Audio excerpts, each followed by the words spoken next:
Un saludo muy cordial y afectuoso para toda la audiencia y para el Ministerio Verdad Adventista.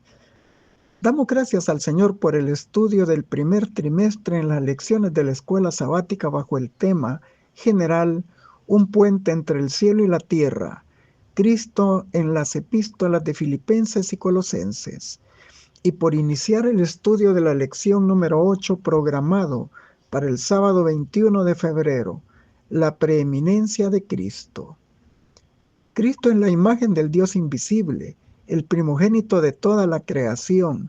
Por Él fueron creadas todas las cosas, las que están en los cielos y las que están en la tierra, visibles e invisibles, sean tronos, dominios, principados o autoridades. Todo fue creado por medio de Él y para Él, porque Cristo existía antes de todas las cosas y todas las cosas subsisten en Él. Colosenses capítulo 1 del 15 al 17.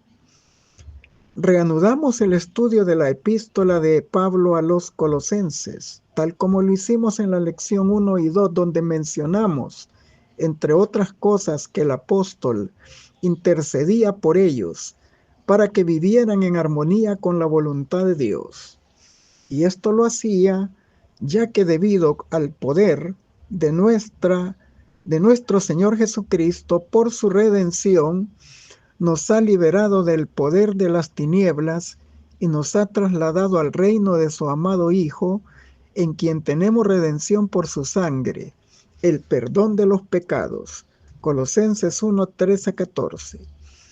Pablo continúa ahora su carta con una exaltación cristológica, y a través del análisis de las declaraciones tanto del Antiguo como del Nuevo Testamento, comprenderemos mejor la preeminencia de nuestro Señor y Salvador Jesucristo y responderemos a la pregunta: ¿qué significa Jesús para nosotros a la luz de las Escrituras? Y en nuestro estudio consideraremos tres temas importantes. Número 1. Jesús es el Dios invisible hecho visible. 2. Jesús es el principio de una nueva humanidad. Y 3. Todas las cosas son reconciliadas con Dios por medio de Cristo. Finalizando, como es nuestra costumbre, con las aplicaciones pertinentes. Comencemos con Jesús es el Dios invisible, hecho visible. Leemos en Colosenses 1:15. Él es la imagen del Dios invisible, el primogénito de toda creación. Una imagen vista en un espejo o mediante una fotografía o un busto, por la expresión de la persona que modela, se pueden percibir ciertos aspectos psicológicos, pero aún así tiene alcance limitado, ya que no pueden revelar a la persona interior plenamente. Y cuando el Antiguo y el Nuevo Testamento aplican este término, imagen, al estado original del hombre recién creado y antes del pecado, o cuando se le aplica al Hijo de Dios, nuestro Señor Jesucristo encarnado, la diferencia entre la imagen y la realidad se vuelve mucho más amplia y profunda. Los seres humanos en su estado original fuimos creados por Dios a imagen divina. Génesis 1, 26, 27. Para asemejarnos física, espiritual, relacional y funcionalmente a Dios. Esto era así cuando Adán fue hecho un ser viviente dotado de libre albedrío con personalidad autoconsciente, reflejando la santidad divina de su Hacedor, hasta que el pecado destruyó esta condición. Y ahora solo podemos reflejar ciertos rasgos de la imagen divina que no ha sido plenamente borrada por el pecado. Acerca de esto, el espíritu de profecía afirma que el hombre había de llevar la imagen de Dios, tanto en la semejanza exterior como en el carácter. Patriarcas y Profetas, página 25. Y percibimos que cuando Adán y Eva, después de su caída, engendraron a Set, Génesis 5:3, Ellos ya no pudieron transferirle la imagen de Dios, sino que lo concibieron conforme a su imagen y semejanza en su estado caído y pecaminoso, frágil, mortal, sujeto como ellos a la corrupción y a la muerte. Por esto Pablo explica en 1 Corintios 15:49, y así como hemos traído la imagen del terrenal, traeremos también la imagen del celestial. Aquí contrasta nuestra condición caída presente con la restauración de la imagen divina que será plenamente recuperada en la resurrección de los salvos en la segunda venida de Cristo. Pero Jesús, el Verbo de Dios encarnado, quien es Dios mismo, Juan 1:1 y 14, Él no solo reflejaba la imagen divina, sino que Él es la imagen misma de la sustancia divina y de forma inmutable y perfecta. Y además Él es el resplandor de la gloria del Padre. Hebreos 1:3. Al verle veíamos al Dios invisible plenamente porque en Él habita corporalmente toda la plenitud, griego pleroma, de la divinidad, Colosenses 2:9. Y Él declaró, el que me ha visto a mí ha visto al Padre, Juan 14:9. Él es el pensamiento de Dios hecho audible y el carácter de Dios hecho visible. Nadie más que el Hijo conoce de forma personal al Padre y puede revelarlo. Mateo 11:27. A Dios nadie le vio jamás, el unigénito Hijo, que está en el seno del Padre. Él le ha dado a conocer, Juan 1:18. Solo el que estaba con Dios en el principio y es Dios mismo podía darle a conocer plenamente. Juan 1:1, 2 y 14. En Colosenses 1:15, Pablo ocupa el griego eikon, de donde proviene la palabra ícono, para describir que Jesús plenamente es la verdadera y legítima imagen de la sustancia divina. El mismo Señor Jesús afirmó de sí mismo, mi Padre trabaja y hasta ahora yo también trabajo. Juan 5:17. Con estas palabras decía Jesús que Dios era su propio Padre, haciéndose igual a Dios. Luego declaró, yo y el Padre somos uno, Juan 10:30.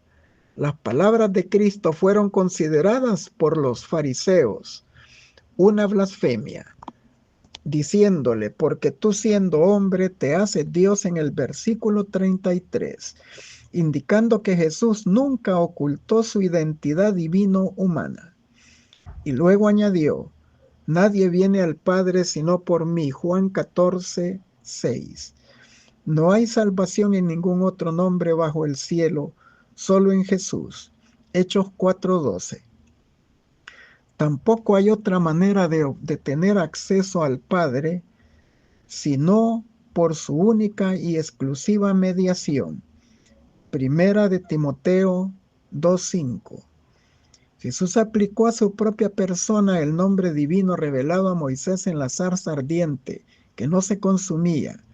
En Éxodo 3:14, el gran yo soy, y dijo de sí mismo, yo soy el pan de vida, Juan 6:35, yo soy la luz del mundo, Juan 8:12, yo soy el buen pastor, Juan 10:11 y 14, yo soy la resurrección y la vida, Juan 11:25, yo soy en el Padre y el Padre en mí, Juan 14:11, y antes de que Abraham fuese, yo soy.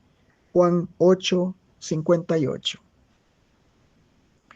Juan 1:1 y 14 indica que Dios envió al mundo no a un ser creado, sino a Dios mismo, a su Hijo, el Verbo hecho carne, el Verbo que estaba desde el principio con Él y que es Dios mismo. Y la solemne realidad es que Dios, nuestro Creador, es también nuestro Redentor.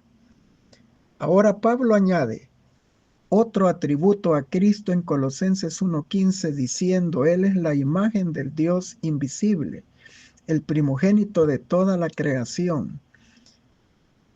Ocupa el griego protótokos, traducido primogénito.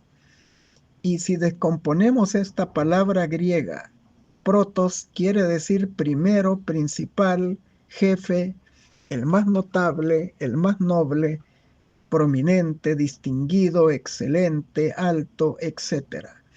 Y luego ticto, dar a luz o descendencia. Esto indica que a quien recibe los derechos de la herencia por su importancia. Pablo se lo aplica a Jesucristo no en el sentido de un origen cronológico, sino en el sentido de preeminencia y de supremacía. La aplicación del Antiguo Testamento al primer hijo cronológico de una pareja de esposos, y que en la idiosincrasia hebrea se refería al primer hijo varón que rompía la matriz de la madre, da lugar a excepciones como ocurre en el caso de Rubén, que por causa de su grave pecado de incesto su derecho de primogenitura le fue suprimido y entregado a José. Primer libro de Crónicas 5, 1 y 2. También se observa en la experiencia de David, quien fue ungido rey de Israel a pesar de ser el menor entre 8 hijos. Y primer libro de Samuel 16 del 10 al 13. Sin embargo, Dios dijo de él, lo pondré por primogénito, el más excelso de los reyes de la tierra, Salmo 89, 27. Y otro ejemplo es cuando Dios dijo a Moisés, Israel es mi hijo, mi primogénito, Éxodo 4, 22, reconociendo la preeminencia de Israel sobre todos los pueblos de la tierra. En las Escrituras, Pablo y otros escritores del Nuevo Testamento aplican el término primogénito a Jesús.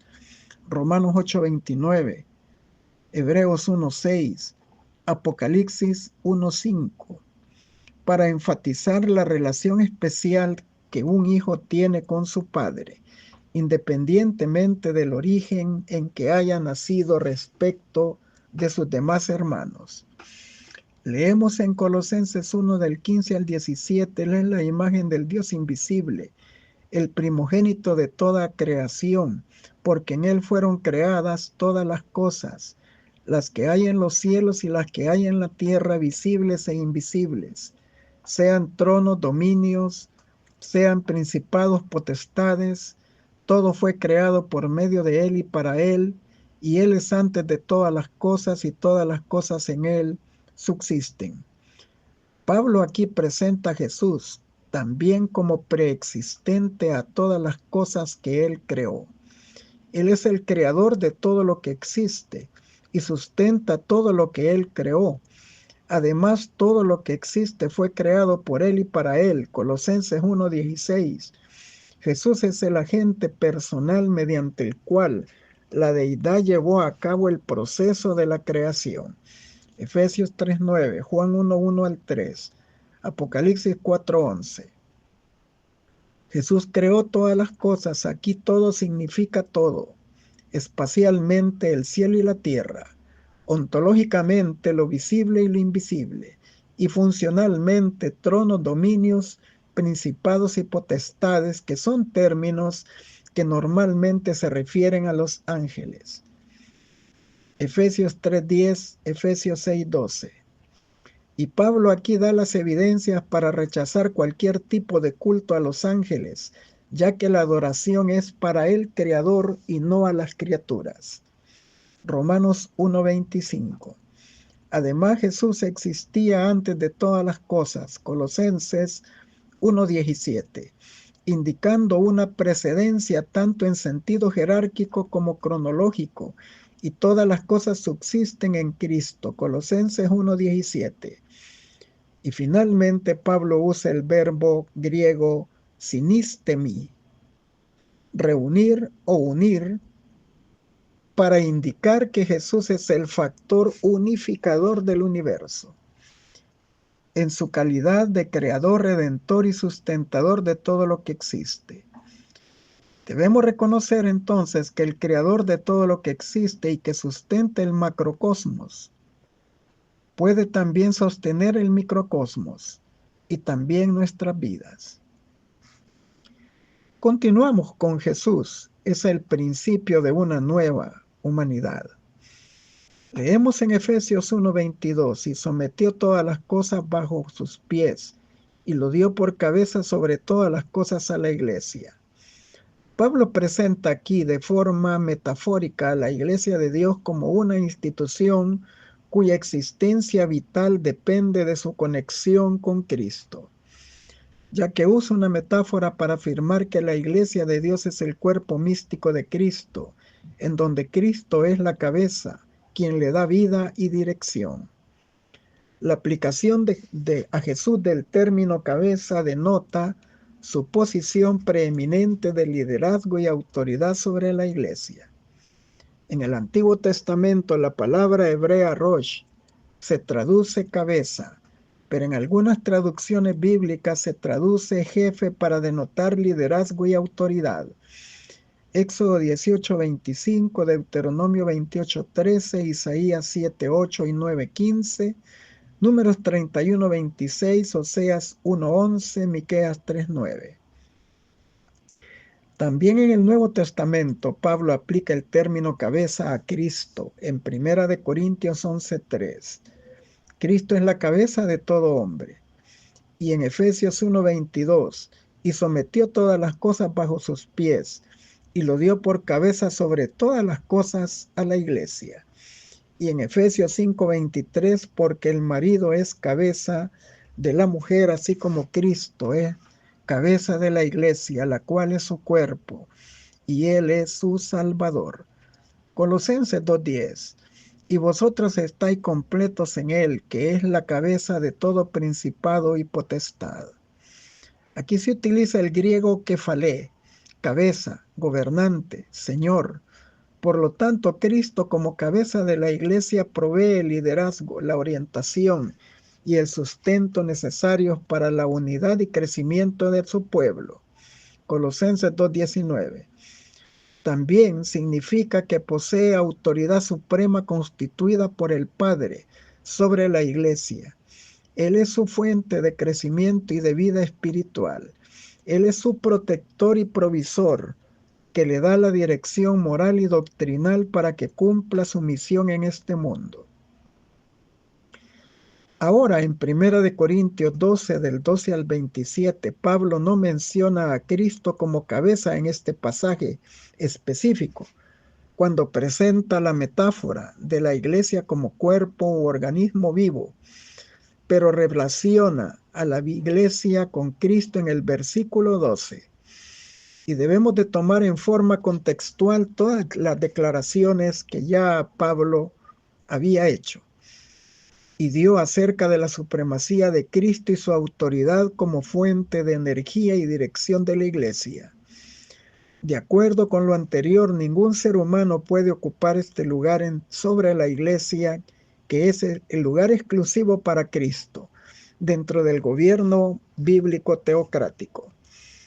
En la metáfora, Pablo resalta el valor de cada miembro del cuerpo, su interdependencia mutua, tanto de los miembros más fuertes como los de los débiles, porque cada uno tiene asignada una función específica, y así destaca Pablo la unidad en la diversidad de todos los miembros, dentro del cuerpo que es la iglesia, bajo la autoridad de Cristo como cabeza, quien la dirige y unifica en todos sus miembros.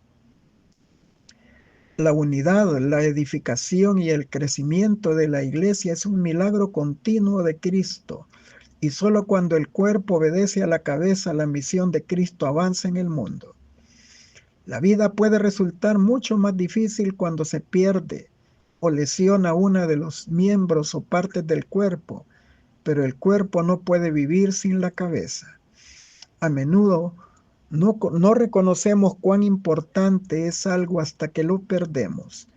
Este impacto se siente cuando fallece uno de nuestros miembros o cuando alguno de ellos abandona la fe. Pero perder a Cristo es la mayor pérdida de la vida presente y sobre todo lo demás, la pérdida de la vida eterna. En Colosenses 1:18 dice, y Él es la cabeza del cuerpo, que es la iglesia, el que es el principio, el primogénito de todo de entre los muertos, para que en todo sea preeminente. Y aquí Pablo relaciona en Cristo su posición de autoridad y su preeminencia usando las palabras cabeza, hebreo rosh, griego kefalé, y principio, hebreo rechit, y griego arjé. Por su parte, la palabra hebrea rechit aparece por primera vez en las Escrituras en Génesis 1:1. En el principio, rechit, Dios creó los cielos y la tierra, y se aplica a la eternidad de Dios, ya que Él no tiene ni principio ni fin. Salmo 92, Hebreos 1 del 10 al 12. Y dentro de esta eternidad divina se distingue lo temporal y lo finito cuando Dios creó los cielos y la tierra, que sí tienen principio y final. Esto amplía el concepto de Jesús como la cabeza, hebreo rosh, de la humanidad y de la iglesia, no solo por existir desde el principio de la eternidad junto con el Padre, sino también por ser el creador de todo lo que existe. Por su parte, la palabra griega arjé, principio, en el Nuevo Testamento, tiene un significado amplio y Pablo lo aplica en tiempo activo para indicar que Cristo es el originador de todo lo que existe, porque Él es el creador. En Colosenses 1:18, principio se refiere a Jesús como el iniciador de la iglesia. Él es el principio iniciador de la creación, por lo tanto su cabeza. Además de lo anterior, por causa de la expiación de Cristo y su victoria sobre el poder de Satanás, el pecado y la muerte, se le confiere a Cristo la autoridad para originar una nueva creación y su poder para recrearnos a su imagen en virtud de su resurrección de entre los muertos. Romanos 6, 3 y 4. Todo esto confirma que Cristo es el primogénito de los muertos, griego protótokos, porque su muerte en sacrificio vicario es suprema en el orden de importancia, a tal grado que Pablo menciona a Cristo también como primicia de los que durmieron, 1 Corintios 15:20, recalcando la importancia preeminente de su muerte, pero también de su resurrección, porque es la garantía de la resurrección de toda la cosecha de redimidos en su segunda venida en poder y gloria a la tierra. Primera de Tesalonicenses 4, 16, 17. La resurrección de Cristo es la garantía de la vida eterna para los creyentes. Aunque estos eventos no fueron los primeros en términos cronológicos, refiriéndonos a los aspectos de Cristo, la Biblia registra como primero la resurrección cronológica de Moisés, Judas 1:9, Romanos 5:14, pero si Cristo no hubiera resucitado y vencido la muerte, nadie más podría haber resucitado. Jesús es presentado aquí como el preeminente, el griego proteuo, que significa el que tiene la primacía y la precedencia en el tiempo, pero también como el que es superior en poder y prestigio. Y Jesús tiene un nombre que es sobre todo nombre, tanto en el cielo como en la tierra y debajo de la tierra. Filipenses 2, 9, 10. Por lo tanto, se explica la preeminencia de Cristo sobre la iglesia y sobre el universo entero, para que en todo Él tenga la primacía o la preeminencia. Colosenses 3:11, Efesios 1:23. Resumimos las razones presentadas por el apóstol Pablo sobre la preeminencia de Cristo. Número 1. Él es la manifestación perfecta del Dios invisible, Hebreos 1:3. 2. Él es el creador de todo lo que existe, Colosenses 1:15, 16, Juan 1 del 1 al 3. 3. Él existía antes de que todas las cosas y éstas son sostenidas por Él, Colosenses 1:17. 4. Él es la cabeza de la iglesia que es su cuerpo, Colosenses 1:18.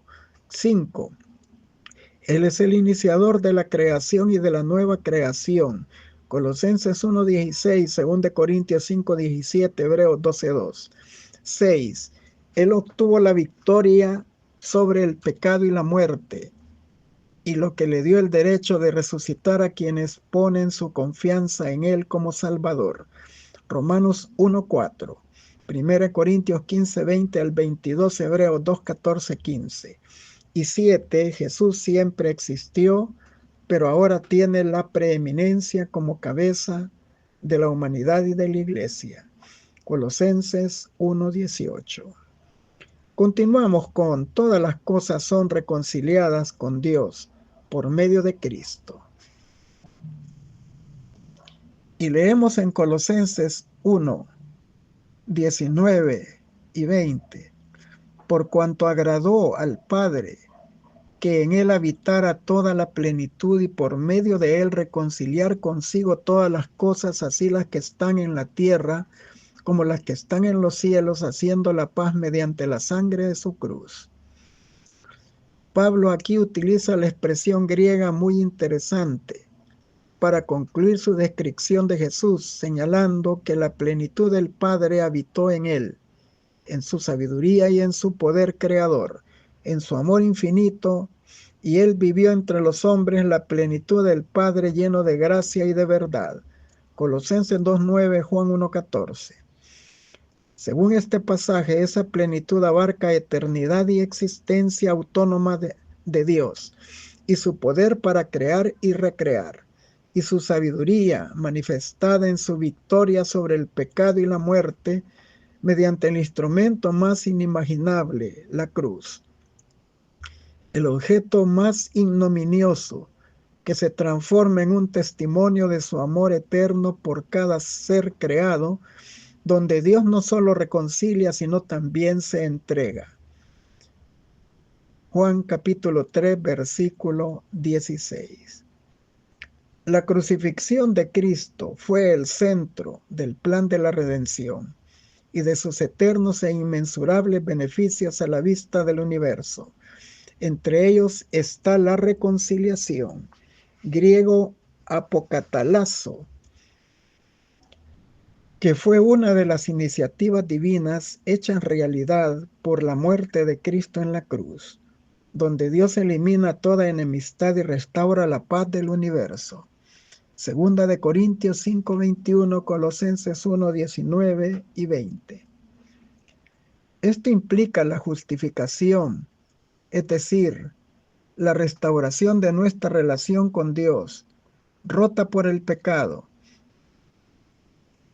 y el inicio de una vida santificada, es decir, consagrada para Dios y su obra, y en términos cósmicos, la seguridad de que no volverá a brotar la rebelión en todo el universo.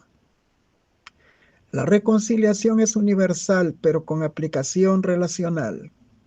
Cuando un pecador tiene un encuentro personal con Cristo, él es restaurado a su comunión con Dios ante rota por el pecado, y la victoria de Cristo le garantiza la armonía y la restauración cósmica, también del universo, cuando Él elimine eternamente la presencia y el poder del pecado.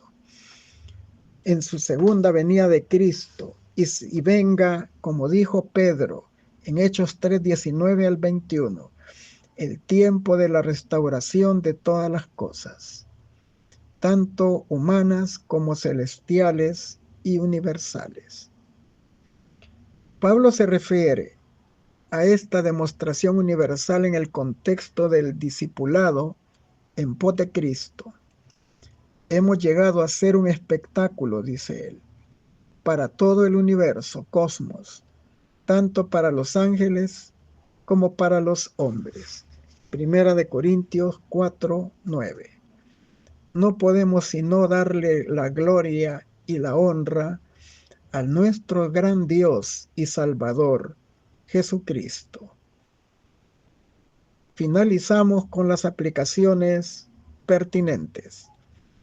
En el cielo, antes de su rebelión, Lucifer era un ángel honrado y excelso, cuyo honor seguía al del amado Hijo de Dios. Su semblante, así como el de los demás ángeles, era apacible y denotaba felicidad. Su frente alta y espaciosa indicaba su poderosa inteligencia. Su forma era perfecta, su porte noble y majestuoso. Una luz especial resplandecía sobre su rostro y brillaba a su alrededor con más fulgor y hermosura que en los demás ángeles. Sin embargo, Cristo, el amado Hijo de Dios, tenía la preeminencia sobre todas las cosas y sobre las huestes angélicas. Era uno con el Padre antes de que los ángeles fueran creados, y Lucifer tuvo envidia de él y gradualmente asumió la autoridad que le correspondía solo a Cristo. El gran Creador convocó a las huestes celestiales para conferir honra especial a su Hijo en presencia de todos sus ángeles. Este estaba sentado en el trono con el Padre, con la multitud celestial de santos ángeles reunida a su alrededor. Entonces el Padre hizo saber que había ordenado que Cristo su Hijo fuera igual a él, de modo que doquiera estuviera su Hijo, estaría él mismo también. La palabra del Hijo debiera obedecerse tan prontamente como la del Padre. Este había sido investido de la autoridad de comandar las huestes angélicas. Debía obrar especialmente en unión con él en el proyecto de la creación de la tierra y de todo ser viviente que habría de existir en ella. Ejecutaría su voluntad. No haría nada por él mismo. La voluntad del Padre se cumpliría en él. Lucifer estaba envidioso, tenía celos de Jesucristo. No obstante, cuando todos los ángeles se inclinaron ante él para reconocer su supremacía y gran autoridad y derecho a gobernar, él se inclinó con ellos, pero su corazón estaba lleno de envidia y de odio. Historia de la Redención, páginas 13 a la 16, Exaltada Jesús. 4 de enero, página 12. Lo que él habla es para él pensamiento, así lo es Cristo para el Padre invisible. Es la manifestación del Padre y es llamado el Verbo de Dios. El mundo vio la imagen de Dios en la pureza y la benevolencia de Cristo. Manuscrito 77 de 1899, a fin de conocerle, página 40. Nuestro gran modelo fue exaltado a pie de igualdad con Dios. Era un alto comandante en el cielo. Todos los santos ángeles se complacían en inclinarse ante él. Y otra vez, cuando introduce al primogénito en el mundo, dice: adórenle todos los ángeles de Dios. Hebreos 1:6. Jesús tomó sobre sí nuestra naturaleza, dejó de lado su gloria, majestad y riqueza para cumplir su misión, salvar lo que se había perdido. Haya pues en vosotros este sentir que hubo también en Cristo Jesús, el cual, siendo en forma de Dios, no estimó ser igual a Dios como cosa a que aferrarse, sino que se despojó a sí mismo, tomando forma de siervo, hecho semejante a los hombres. Filipenses 2 del 5 al 7. Testimonios para la Iglesia, tomo 2, 379. Como ser personal, Dios se ha revelado en su Hijo, esplendor de la gloria del Padre y la imagen misma de su sustancia. Jesús, como Salvador personal, vino al mundo. Como Salvador personal ascendió también al cielo. Como Salvador personal intercede en las cortes celestiales. Ante el trono de Dios intercede en nuestro favor uno semejante al Hijo del Hombre, Hebreos 1:3, Apocalipsis 1:13. Cristo, la luz del mundo, veló el deslumbrante resplandor de su divinidad y vino a vivir como hombre entre los hombres, para que ellos pudieran, sin ser consumidos, conocer a su Creador. Desde que el pecado separó al hombre de su Hacedor, nadie vio jamás a Dios, sino manifestado en Cristo. Yo y el Padre uno somos, declaró Cristo en Juan 10:30.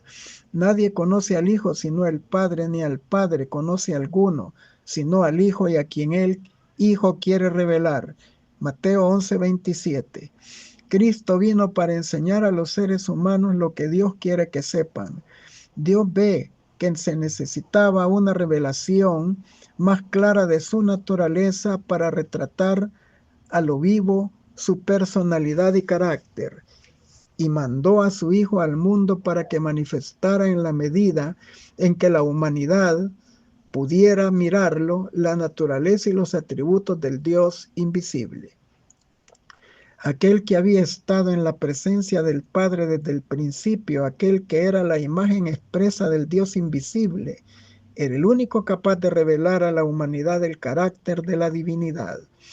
Ministerio de Curación 326-327 a la 330. El tema de la redención ocupará la mente y la lengua de los redimidos por las edades sin fin. El reflejo de la gloria de Dios se verá por la eternidad en el rostro del Salvador. Carta 280 de 1904. Reflejemos a Jesús, 25 de enero, página 31. En Cristo hay vida original que no proviene ni deriva de otra. El que tiene al Hijo tiene la vida. La divinidad de Cristo es la garantía que el creyente tiene de la vida eterna. El deseado de toda la gente es 489.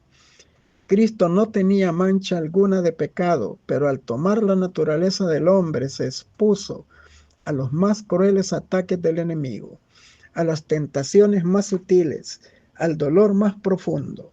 Sufrió al ser tentado, fue hecho semejante a sus hermanos para que pudiera mostrar que mediante la gracia los hombres podían vencer las tentaciones del enemigo. Él es la imagen del Dios invisible, el primogénito de toda creación, 1 de Timoteo 3:16, Filipenses 2:9 al 11, Colosenses 1:14-15. La encarnación de Cristo es el misterio de todos los misterios. Carta 276 de 1904, en Lugares Celestiales, página 43. Cristo es la cabeza de la iglesia y el salvador del cuerpo místico. La autoridad de Cristo se ejerce con sabiduría, con toda bondad y amabilidad. Consejos para la iglesia 260. Una iglesia separada y distinta del mundo es en la estima del cielo el objeto de más valor en toda la tierra. La iglesia debe de ser lo que Dios ordenó que fuera, un representante de la familia de Dios en otro mundo. Mensajes selectos, tomo 3 del 15 al 17. Exaltada Jesús, 289.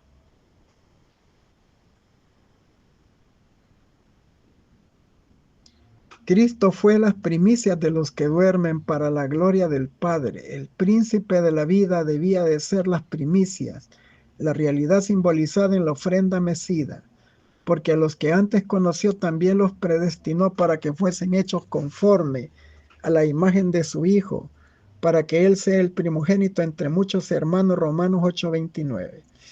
Así también los que habían sido resucitados habían de ser presentados ante el universo como una garantía de la resurrección de todos los que creen en Cristo como su Salvador personal. La victoria de los santos que duermen será gloriosa en la mañana de la resurrección. Terminará el triunfo de Satanás al paso que triunfará Cristo en gloria y honor. El dador de la vida coronará con inmortalidad a todos los que salgan de la tumba. Mensajes selectos, tomo 1, 359. El Hijo es toda la plenitud de la deidad manifestada. La palabra de Dios declara que Él es la imagen misma de su sustancia, Hebreos 1:3.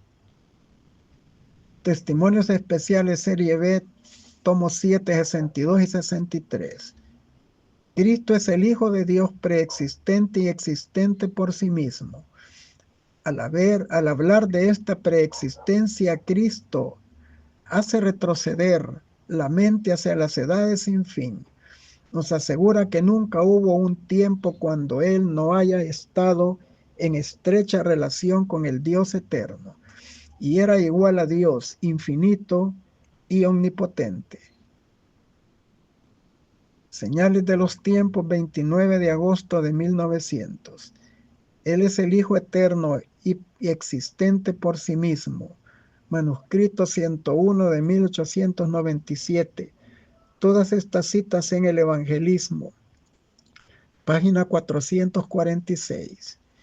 Cristo murió para que la vida del hombre quedara ligada con la suya en la unión de la divinidad y la humanidad. Testimonios para la Iglesia, tomo 7, página 50. El acto de Cristo de morir por la salvación del hombre no solo haría accesible el cielo para los hombres, sino que ante todo el universo justificaría a Dios y a su Hijo en su trato con la rebelión de Satanás. Historia de los Patriarcas y Profetas, página 55. Eventos de los últimos días, página 29. Cristo, el Verbo, el unigénito de Dios, era uno con el Padre eterno, el uno en naturaleza, en carácter y en designios. Era el único ser en todo el universo que podía entrar en todos los consejos y designios de Dios. Fue por intermedio de Cristo por quien el Padre efectuó la creación de todos los seres celestiales. Por Él fueron creadas todas las cosas en los cielos. Fue por medio de Cristo, por su intermedio, por quien el Padre efectuó la creación de todos los seres celestiales. Por Él fueron creadas todas las cosas en los cielos, sean tronos, dominios o principados o poderes. Colosenses 1:16. Y todo el cielo rendía homenaje tanto a Cristo como al Padre, conflicto de los siglos, 484. Aunque la palabra de Dios habla de la humanidad de Cristo cuando estuvo en esta tierra, también habla definidamente acerca de su preexistencia. El Verbo existía como un ser divino, como el Hijo eterno de Dios en unión y unidad con el Padre. Desde la eternidad era el mediador del pacto, aquel en quien serían bendecidas todas las naciones de la tierra, tanto judíos como gentiles, y lo aceptaban. El Verbo era con Dios y el Verbo era Dios, Juan 1:1. Antes de que los ángeles fueran creados, el Verbo estaba con Dios y era Dios. Review and Herald, 5 de abril de 1906. El Evangelismo 446. En Él estaba la vida y la vida era la luz de los hombres. Juan 1:4. No se especifica aquí la vida física, sino la inmortalidad, la vida que es exclusivamente la propiedad de Dios. El Verbo que estaba con Dios y que era Dios tenía esta vida. La vida física es algo que recibe el hombre. No es eterna ni inmortal, pues la toma de nuevo Dios, el dador de la vida. El hombre no tiene dominio sobre su vida, pero la vida de Cristo no era prestada. Nadie podía quitársela. Yo de mí mismo la pongo. Juan 10:18. Dijo él. En Él estaba la vida original, no prestada, no derivada. Esa vida no es inherente en el hombre. Puede poseerla solo mediante Cristo. No puede ganarla. Le es dada como un don gratuito si cree en Jesucristo como su Salvador personal. Y esta es la vida eterna, que te conozcan a ti, el único Dios verdadero, y a Jesucristo a quien has enviado. Juan 17:3. Esta es la fuente de vida abierta para el mundo. Mensajes Selectos, tomo 1, 348. Cristo sintió la angustia que los pecadores sentirán cuando despierten para darse cuenta de la carga de su culpa, para comprender que se han separado para siempre del gozo y de la paz del cielo. La única esperanza, 132. Cristo fue tratado como nosotros merecemos a fin de que nosotros pudiésemos ser tratados como Él merece. Fue condenado por nuestros pecados en los cuales no había participado, a fin de que nosotros pudiésemos ser justificados por su justicia, en la cual no habíamos participado. Él sufrió la muerte nuestra a fin de que pudiéramos recibir la vida suya. Por su llaga fuimos nosotros curados. Deseado de todas las gentes, página 16. Les deseo que juntos exaltemos el nombre bendito de nuestro Señor y Salvador Jesucristo en su día santo y bendito, y nos gocemos y alegremos en su presencia.